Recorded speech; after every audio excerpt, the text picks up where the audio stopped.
600 साल की मेहरौली की मस्जिद को बगैर को नोटिस दिए आपने डिमोलिश कर दिया। मैं जिम्मेदारी के साथ कह रहा हूं कि भारत के प्रधानमंत्री और उनकी सरकार भारत के मुसलमानों से उनकी शनाख्त को छीनना चाहते हैं। ख्वाजा अजमेरी के आस्थाने पर चादर बिछाइए, मगर आप जो चादर मुझसे छीनना चाह रहे हैं मेरी मस्जिद है, आप हर मस्जिद को छीनना चाहते हैं। आप बताइए 17 करोड़ मुसलमानों को क्या पैगाम दे रहे हैं आप। CAA के कानून के ताल्लुक से मरकजी एक वजीर ने अखबार में बयान दिया कि हम 8 दिन में करने वाले हैं। आप 8 दिन में करेंगे, 8 दिन में एहतजाज शुरू होगा मुल्क के कोने कोने में। आप CAA को मजहब से खत्म कर दीजिए, मजहब से जोड़ेंगे तो आपका इरादा बुरा है। आप भारत की अक़लियतों को, भारत के मुसलमानों को, दलितों को आप परेशान करने का आपका इरादा है। सर दूसरी बात यह है कि CAA के खिलाफ क्यों हम हैं? क्योंकि सीमांचल के मुसलमान को आप बांग्लादेशी कहते हैं।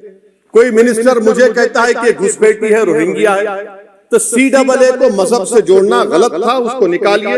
मैं अपने बचपने में जब हिस्ट्री पढ़ता था तो मैंने एक स्टैचू की फोटो देखी थी, प्रीस्ट किंग ऑफ मोहनजोदारो। ऐसा लगता है कि वैसा ही लग रहा है। एक तारीखी दिन 22 जनवरी था, एक तारीखी दिन 31 जनवरी था।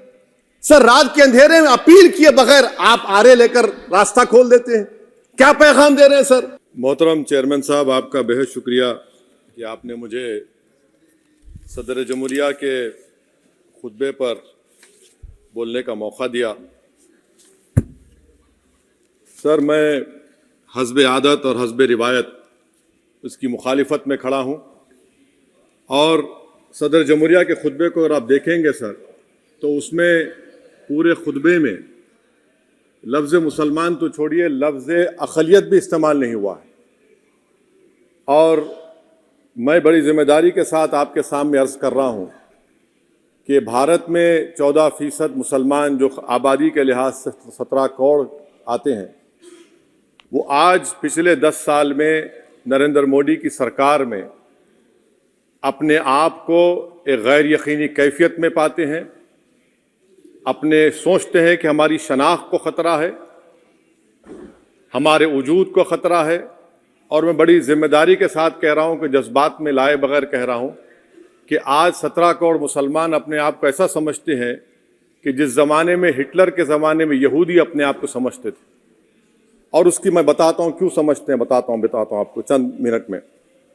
सर मिसाल के तौर पर आप देखिए खुतबे सदारत के हिस्से तहरीर का 32वां पैराग्राफ, 32 पैराग्राफ में ड्रॉप आउट रेट का जिक्र हुआ, स्कूलों में इंदराज यानी एनरोलमेंट का जिक्र हुआ, SCs का नाम लिया गया, STs का नाम लिया गया, OBCs का नाम लिया गया, लफ्ज़ अक़लियत का नाम नहीं लिया गया, मुसलमान तो छोड़िए। और सबसे ज़्यादा ड्रॉप आउट इस मुल्क में अगर स्कूलों में है तो मुसलमानों में है। सबसे कम एनरोलमेंट अगर है तो मुसलमानों में हायर एजुकेशन में। गवर्नमेंट का डेटा है सर कि मुसलमानों का जो स्टूडेंट ड्रॉप आउट है वो 14.42 से क्लास 1 से शुरू होता, और वो क्लास 6 और 8 को पहुंचे अब तक वो 10.76 को पहुंचता है। ये गवर्नमेंट का डेटा है, यानी क्लास 1 से क्लास 6 और 8 तक ये हाल है। आपने क्या किया सर इस बजट में? प्री मैट्रिक स्कॉलरशिप को सिर्फ 9th क्लास तक महदूद कर दिया, और इसमें आपने पैसे कम कर दिए प्री मैट्रिक स्कॉलरशिप में। और सर 2022-23 का बजट आप देखिए, 5026 करोड़ रुपए दिए गए थे, जिसमें से सिर्फ 663 करोड़ इस्तेमाल हुए।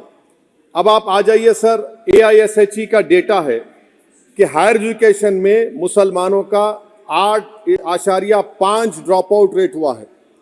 2020-21 में गवर्नमेंट का डेटा बता रहा है कि 1,80,000 मुसलमान हायर एजुकेशन में नहीं है।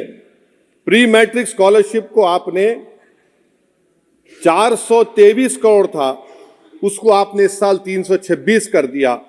मौलाना आजाद फेलोशिप को 45 करोड़ कर दिया। MCM जो 44 करोड़ था 33 करोड़ कर दिया। बताइए, जो सबसे ज्यादा जिसका कम्युनिटी का ड्रॉप आउट रेट है और जो हायर एजुकेशन नहीं, उससे आप ये बर्ताव करते हैं। सर दूसरी बात यह है कि हम ये देख रहे हैं कि 10 साल में इस सरकार में कोई हद नहीं छोड़ी है गलत हुक्मरानी की, नफरतों को भड़काने की, कोई हद नहीं छोड़ी गलत फहमियों को फैलाने की, और कोई हद नहीं छोड़ी इस मुल्क के अवाम नास को तर्क करने की। इस 10 साल में हमने क्या देखा सर? जमहूरियत हमारे वतन अजीज की को बचाना बहुत जरूरी है, ये गरीबों के लिए और कमजोरों की एक बहुत बड़ी ताकत है। मगर 10 साल में 9.5 साल में क्या हुआ? सिर्फ एक शख्स को मजबूत कर दिया गया, एक मजहब को मजबूत कर दिया गया, एक आइडियोलॉजी, एक नजरिए को मजबूत कर दिया गया, एक शनाख्त को सब शनाख्त के आगे दूसरी शनाख्तों को मिटाने की कोशिश की गई, एक जबान को मजबूत कर दिया गया, तो हमारी जमहूरियत तो खोखली हो चुकी है। और सर, कोई भी हुकूमत और पार्टी सिर्फ जबर और इस्तेसाल पर कायम नहीं रह सकती है सर। दूसरा पॉइंट सर जो मैं आपके सामने अर्ज करना चाह रहा हूं, CAA के कानून के ताल्लुक से मरकजी एक वजीर ने अखबार में बयान दिया कि हम 8 दिन में करने वाले हैं। आप 8 दिन में करेंगे, 8 दिन में एहतजाज शुरू होगा मुल्क के कोने कोने में। आप CAA को मजहब से खत्म कर दीजिए, मजहब से जोड़ेंगे तो आपका इरादा बुरा है। आप भारत की अक़लियतों को, भारत के मुसलमानों को, दलितों को आप परेशान करने का आपका इरादा है सर। दूसरी बात यह है कि CAA के खिलाफ क्यों हम हैं? क्योंकि सीमांचल के मुसलमान को आप बांग्लादेशी कहते हैं। कोई मिनिस्टर मुझे कहता है कि घुसपैठी है, रोहिंग्या है, तो CAA को मजहब से जोड़ना गलत था, उसको निकालिए। मगर हमारे देश के प्रधानमंत्री सर, वतन अजीज के वजीर आजम, मैं बड़ी जिम्मेदारी के साथ कह रहा हूं कि मैं अपने बचपने में जब हिस्ट्री पढ़ता था तो मैंने एक स्टैचू की फोटो देखी थी, प्रीस्ट किंग ऑफ मोहनजोदारो। ऐसा लगता है कि वैसा ही लग रहा है कि प्रधानमंत्री नहीं है बल्कि पुजारी सम्राट बन चुके हैं वो। और मैं क्यों कह रहा हूं कि हमारे सदर जमहूरिया ने कहा था कि 22 जनवरी एक तारीखी दिन है, बिल्कुल तारीखी दिन है। 22 जनवरी की बुनियाद 6 दिसंबर 92 को रखी गई। 22 जनवरी की बुनियाद 86 में ताले खोलकर रखी गई। 22 जनवरी की बुनियाद जीबी पंत ने रखी थी, इसीलिए तारीखी दिन है। और तारीखी दिन इसलिए भी है कि सर इसी ऐवान में 16 दिसंबर 1992 को हमने एक रेजोल्यूशन पास किया था। आप बताइए कि आज इस मुल्क में चाहे कोई सेकुलर पार्टी का हो या जो भी हो, वाले सब सेकुलर है, बुरा मैं हूं, किसी में हिम्मत नहीं है कि 6 दिसंबर की बात की जाए। और वो तारीखी दिन इसलिए भी है सर, इंसाफ करने वालों में एक NCLT के चेयरमैन, एक गवर्नर और एक नामजद शुदा रुकने पार्लियामेंट बैठे हुए थे। अब आप बताइए मेरे पास बचा क्या है? बचा यह है कि आर्टिकल 32 बचा है जिसको बाबा साहब अम्बेडकर ने दिया। आज मुल्क के 17 करोड़ मुसलमान भारत के वजीर आजम पर एतमाद भरोसा नहीं करते, बिल्कुल नहीं करते, बता रहा हूं, खुल के कह रहा हूं। अगर आप आर्टिकल 32 का ड्यू प्रोसेस ही खत्म कर देंगे तो फिर मेरे पास क्या बचेगा सर? क्या बचेगा? मैं तो यहां खड़े होकर वो सुप्रीम कोर्ट के मायानाज बेबाक वकील दुष्यंत दवे की तरह तो नहीं कह सकता। मुझे आज भी रूल ऑफ लॉ में भरोसा है, मुझे आज भी कानून पर, संविधान पर भरोसा है, मगर ड्यू प्रोसेस तो फॉलो होना चाहिए। ड्यू प्रोसेस फॉलो नहीं हो रहा। एक तारीखी दिन 22 जनवरी था, एक तारीखी दिन 31 जनवरी था। सर रात के अंधेरे में अपील किए बगैर आप आरे लेकर रास्ता खोल देते हैं। क्या पैगाम दे रहे हैं सर? 600 साल की मेहरौली की मस्जिद को बगैर को नोटिस दिए आपने डिमोलिश कर दिया। मैं जिम्मेदारी के साथ कह रहा हूं कि भारत के प्रधानमंत्री और उनकी सरकार भारत के मुसलमानों से उनकी शनाख्त को छीनना चाहते हैं। ख्वाजा अजमेरी के आस्थाने पर चादर बिछाइए, मगर आप जो चादर मुझसे छीनना चाह रहे हैं मेरी मस्जिद है। आप हर मस्जिद को छीनना चाहते हैं। आप बताइए 17 करोड़ मुसलमानों को क्या पैगाम दे रहे हैं आप कि आप हर मस्जिद को छीन लेंगे मुझसे? फिर मेरा वजूद किस माने रखता है? मेरा शनाख्त क्या माने रखता है? रूल ऑफ लॉ क्या माने? अच्छा, 1991 के प्लेसेस ऑफ वर्शिप एक्ट पर क्यों नहीं बोलते आप लोग? आप उस पर कायम है नहीं है। आप 500 साल की बात करते। मैं आपसे कहता हूं भाई 500 साल पे मत जाइए, बौद्ध पे जाइए, जैनिज्म पे जाइए, शैविज्म पे जाइए। कहां रुकेंगे? अरे इस देश को आजादी मिली 47 में, संविधान मिला हमको बाबा साहब अम्बेडकर का बराबरी का। उससे पहले तो राजा रजवाड़े थे, जमहूरियत नहीं थी, लोकतंत्र नहीं था, मगर आप उसको उस बारे में लेके जाते। अरे 500 साल आगे क्या होगा बताइए? आप किसी एक सिविलाइजेशन, सर अंग्रेजी में किसी ने कहा था, civilisation can not be rewritten by hatred, history can not be corrected by demolition. आप ये नहीं कर सकते। और मैं उम्मीद करता हूं कि जब मौर्ख तारीख लिखेगा नरेंद्र मोदी इस मुल्क में तारीख लिखना चाहते हैं। क्या तारीख लिखना चाहते हैं? कि मैंने इस देश को, गांधी अंबेडकर के देश को मैंने हिंदू राष्ट्र बना दिया। मैं उम्मीद करता हूं कि हमारे भारत के हमारे हिंदू भाई देश के प्रधानमंत्री की सोच को नाकाम करेंगे। उन पर है, अब देखते हैं क्या होता है। सर, नेबरहुड फर्स्ट की पॉलिसी है। नेबरहुड फर्स्ट क्या हो रहा है सर? हम सोशल मीडिया के जरिए फॉरेन पॉलिसी चला रहे हैं। मालदीव छोटा मुल्क, वो हमको आंख दिखा रहा है, चीन की गोद में बैठ गया। हमारे लद्दाख में हमारे जो लोग जानवर को लेकर घास चराए जाते, वहां पर चीन की आर्मी आके रोक रही। बताइए, बांग्लादेश चीन की गोद में बैठा हुआ है। आप गैलेंट्री अवार्ड दे रहे हैं, क्यों दे रहे हैं? कि चीन बैठा हुआ है। तो आपका बफर जोन गया कहां भाई साहब? आपका बफर जोन तो कहां गया नहीं मालूम, गायब हो गया बफर जोन। और दूसरी बात सर, आप ये भी देख लीजिए कि यहां पर मैं आपको इंपॉर्टेंट पॉइंट ये बताना चाह रहा हूं सर। ये हम बोलते हैं India middle east economic corridor, कितना पैसा है बताइए? वो नहीं बताया जाता। अच्छा सर, सबसे तकलीफ दे बात मेरे लिए है कि भारत ने यूनेस्को का इलेक्शन पाकिस्तान से हार गया। हम पाकिस्तान से हार गए, ये आपकी फॉरेन पॉलिसी है।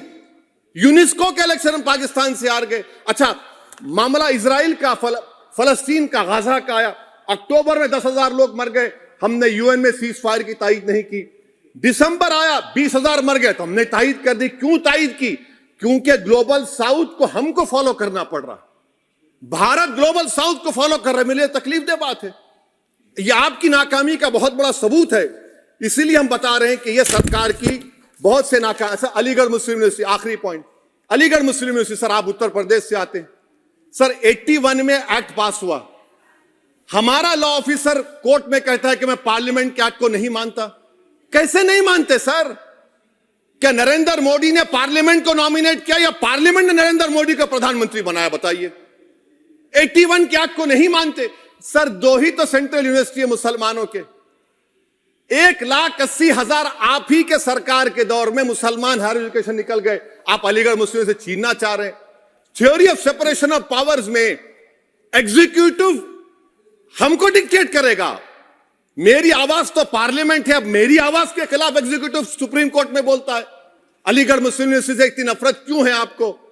वहां पर तो हिंदू भाई भी पढ़ते हैं। सर, ये अलीगढ़ मुस्लिम यूनिवर्सिटी का मामला है सर। तो मैं आपसे इस बात पर, इस शेर पर अपनी बात को खत्म कर रहा हूं सर। आप भी उर्दू दां हैं जी। मसीहाओं को जब भी आवाज दी है, अहमद फराज का शेर है जी जी, मसीहाओं को जब भी आवाज दी है, पलट कर आ गए हर बार कातिल। मसीहाओं को जब भी आवाज दी है, पलट कर आ गए हर बार कातिल। वहां क्या दाद खाही क्या गवाही, वहां क्या दाद खाही क्या गवाही, जहां हो मुंसिफों के यार कातिल। सर, मैं फिर से हुकूमत से मुतालबा करता हूं कि अल्पसंख्यक समाज के बजट के स्कॉलरशिप को आप डिमांड ड्रिवन करिए। भारत के प्रधानमंत्री, प्रधान सेवक रहिए। आप कोई प्रीस किंग मत बन जाइए। आप जीतेंगे, कौन जीतेंगे देश तय करेगा। मगर याद रखिए, 17 करोड़ मुसलमान आज गम और गुस्से में हैं और इस बात को महसूस कर रहे हैं, इस बात को महसूस कर रहे हैं कि प्रधानमंत्री को हम नोट नहीं दिए मगर हमारा प्रधानमंत्री है। आखिर ये प्रधानमंत्री 17 करोड़ मुसलमानों की उनकी शनाख्त को कैसे मिटा रहे हैं, कैसे उनको आप मार्जिनलाइज कर रहे हैं। इसीलिए सर, मैं उम्मीद करता हूं कि हमारे सेकुलरिज्म जो है, वो मैं पॉलिटिकल सेकुलरिज्म कभी नहीं माना। जो सेकुलरिज्म संविधान में लिखा गया उसकी हिफाजत करेंगे। मुल्क अहम है, वरना याद रखिए, आप चुनाव जीते या हारे, मगर अगर आप 17 करोड़ एक जनता को आप गैर यकीनी कैफियत पैदा कर देंगे, ये देश के हित में नहीं होगा। बल्कि हम तो उम्मीद कर रहे हैं कि ड्यू प्रोसेस अदालत फॉलो करेगी। अदालत अगर एक तरफा फैसले करेगी तो गलत होगा। सर, बहुत बहुत शुक्रिया। श्री रामचरण।